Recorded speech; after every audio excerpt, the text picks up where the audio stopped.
توجہ گجرات کے کرو، تیرے چاہنے والے تیرا ذکر کر رہے ہیں۔ اے کاش حبیب کی ایک نظر کرم جب ہماری جانب ہو جائے گی، ہمارا ایمان ہے کہ ہمارا بیڑا پار ہو جائے گا۔ تکبیر، نعرے رسالت، نعرے تحقیق، نعرے حیدری، سیدی مرشدی، غلام ہے غلام ہے، غلامی رسول میں آمد مصطفیٰ۔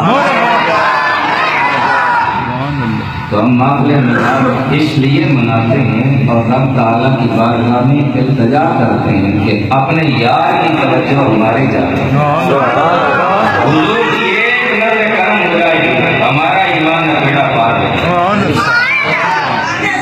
دوسری وجہ آج ہمارا طریقہ یہ ہے، جو منظر پسند آ جائے، جو سین پسند آ جائے، ہم اس کی فوٹو بنوا لیتے ہیں، اس کی مووی بنوا لیتے ہیں۔ کیوں؟ کہ اسے دیکھ کر دوبارہ لذت و پریم حاصل کیا جائے۔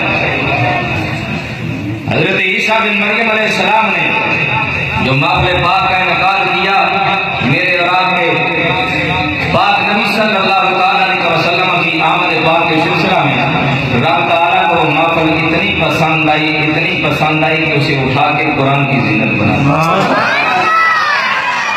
اور زور دے کر فرمایا اِنَّا نَحْنُ نَزَّلْنَا الذِّكْرَ وَإِنَّا لَهُ لَحَافِظُونَ۔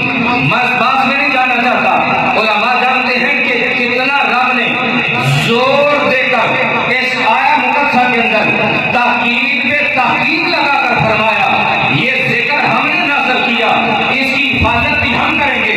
ہم نے التجا کی، یا اللہ تورات آئی، زبور آئی، انجیل آئی، کسی کتاب کی ذمہ داری نہیں لے، لیکن قرآن کی ذمہ داری کیوں لے رہا ہے؟ فرمایا 1000 حکمتوں میں سے ایک حکمت یہ ہے کہ قرآن میرے یار کے ذکر کا امیر ہے۔ میں خالق چاہتا ہوں قرآن بھی باقی رہے، میرے یار کا نام بھی باقی رہے۔